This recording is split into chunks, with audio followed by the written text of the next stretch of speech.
Listen closely.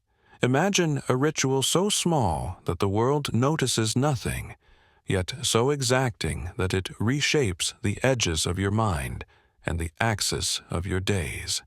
In less than a minute, you will meet a single practice, quiet, simple, relentless, that the ancients used to silence chaos and harden resolve, and you will see how one modern life bends and then steadies beneath it.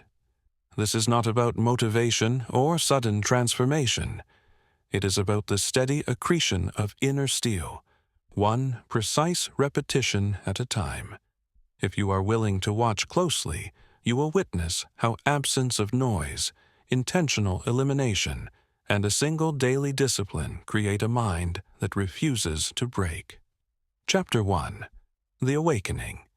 In the early years of the 17th century, Miyamoto Musashi wrote in the Book of Five Rings that strategy is more than technique. It is a way of perceiving the world without illusion, an exercise in constant, deliberate presence. Centuries later, his counsel lives in practices rather than slogans, small rituals that demand attention, patience, and a willingness to be alone with discomfort. We begin here not with a hero, but with a modern person named Haru, a software engineer living in a dense city, whose life is full of notifications, unfinished projects, and the quiet erosion of attention. Haru's waking point arrives on a morning when a minor mistake at work becomes a mirror, revealing the hollowness under his routines and the loss of a guiding center he cannot name. Chapter 2. The Gap Between Doing and Being. Haru's days were full of doing, emails, meetings, exercise apps, and plans stacked like cards, but he found himself unable to carry the weight of any single thing without distraction. The difference Musashi insisted upon between action shaped by presence and action shaped by reaction was missing. Haru acted as though a nagging background static were the only weather he could accept.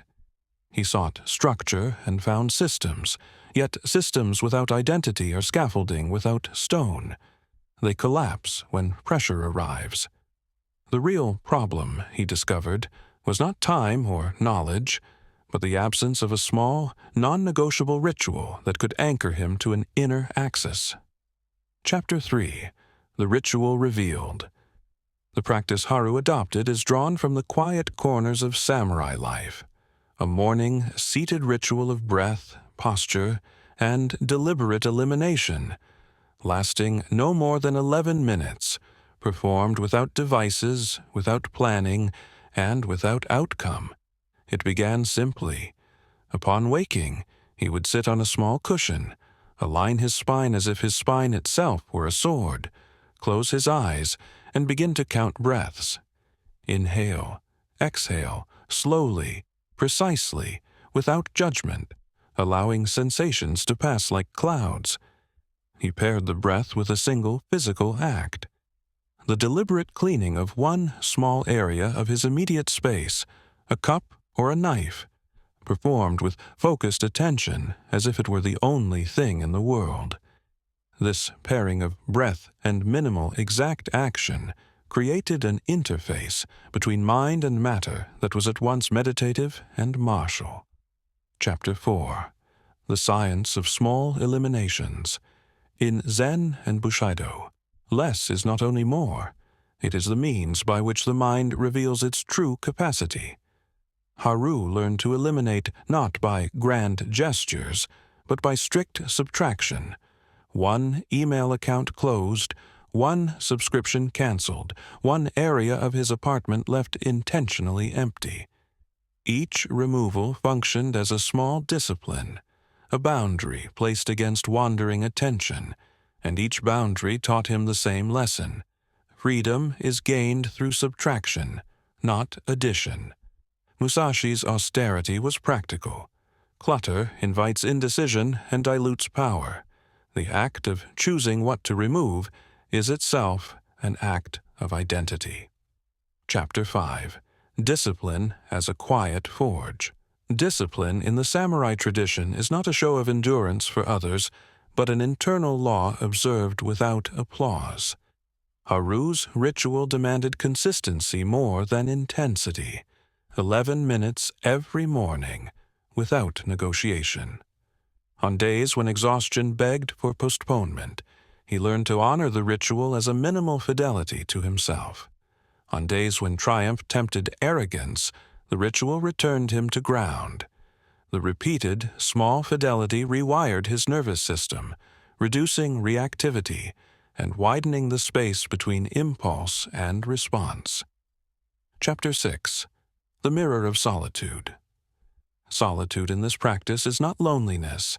It is the environment where the warrior meets his real condition, where habits reveal themselves and can be reshaped. In the cushion and breath, Haru encountered his habitual storytelling, the inner narrator that reframed mistakes as catastrophes and perfection as an obligation. And he learned to observe those stories rather than enlist them. Musashi taught that mastery comes from honest self-examination and ruthless refinement, and this ritual supplied both, a controlled setting in which the self could be watched, dissected, and instructed. Over weeks, the stories lost their urgency. Haru could see them as tools rather than truths. Chapter 7. The Moment of Friction. Transformation rarely arrives gently. One afternoon, months into the practice, Haru faced a sudden personal crisis. A close relationship faltered, a project he had poured himself into unraveled, and old patterns of panic beckoned. The ritual did not prevent hardship, but it changed his interior posture toward it. Instead of disintegrating into distraction, he returned to the cushion, to the breath, and to the deliberate cleaning of a small object. And in that simple repetition he found a steadiness that allowed him to respond precisely rather than react wildly. The ritual acted like a hinge. It did not stop the storm, but it opened a way to move through it with measured steps. Chapter 8. Identity Carved by Small Actions. Musashi argued that the warrior's identity is formed by daily habits, by the tiny obligations one refuses to overlook. Haru's self began to shift not because he decided to be brave, but because he consistently behaved in ways that honored silence, exactness, and subtraction. Those small, non-negotiable actions accumulated into a truth he could no longer deny. He was someone who could sit with discomfort and maintain composure. This is the ancient lesson applied to the modern life. Identity is not declared. It is built quietly, one precise act at a time. Chapter 9. Presence, not performance. The ritual's power came from its refusal to be performative. There were no witnesses, no metrics to boast about, no public declaration of self-improvement. It was private, stubborn, and therefore durable. Musashi's teaching on presence, acting from a place of clear, undistracted awareness, was visible in how Haru handled ordinary interactions after months of practice. He listened more fully, spoke less to fill silence, and held fewer assumptions. This presence became a social skill that was not about charm, but about effectiveness. The people around him felt the change as a quiet steadiness, rather than as an announcement. Chapter 10. Systems, not willpower alone.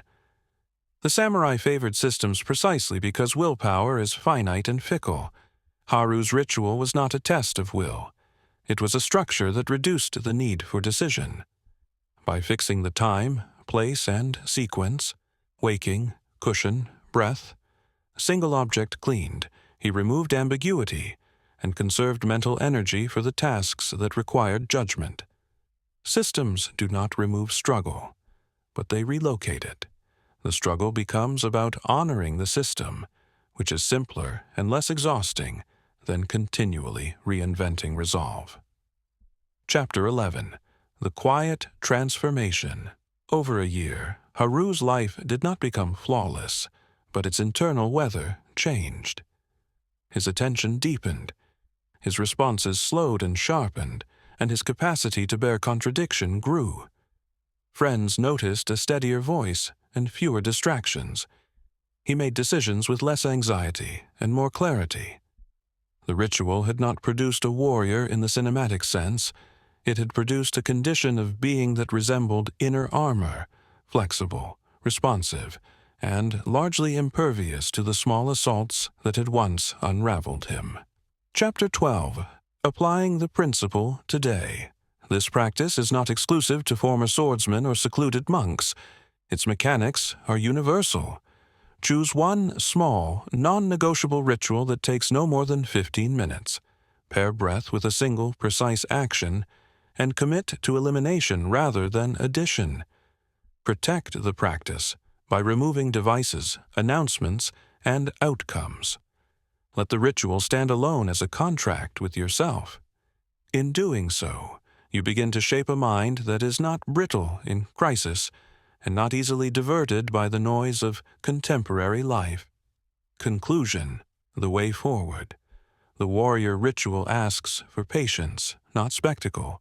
It asks for humility, not triumph. And it offers a slow sharpening of character rather than an instant transformation. Miyamoto Musashi taught that the path of the warrior is inward work made manifest through simple acts.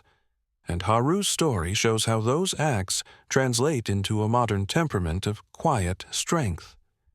If you take away one thing, let it be this: durability is built in the small, exact repetitions that remove excess and cultivate presence. And in that quiet removal, the mind becomes like a well-tempered blade, reliable in any hand.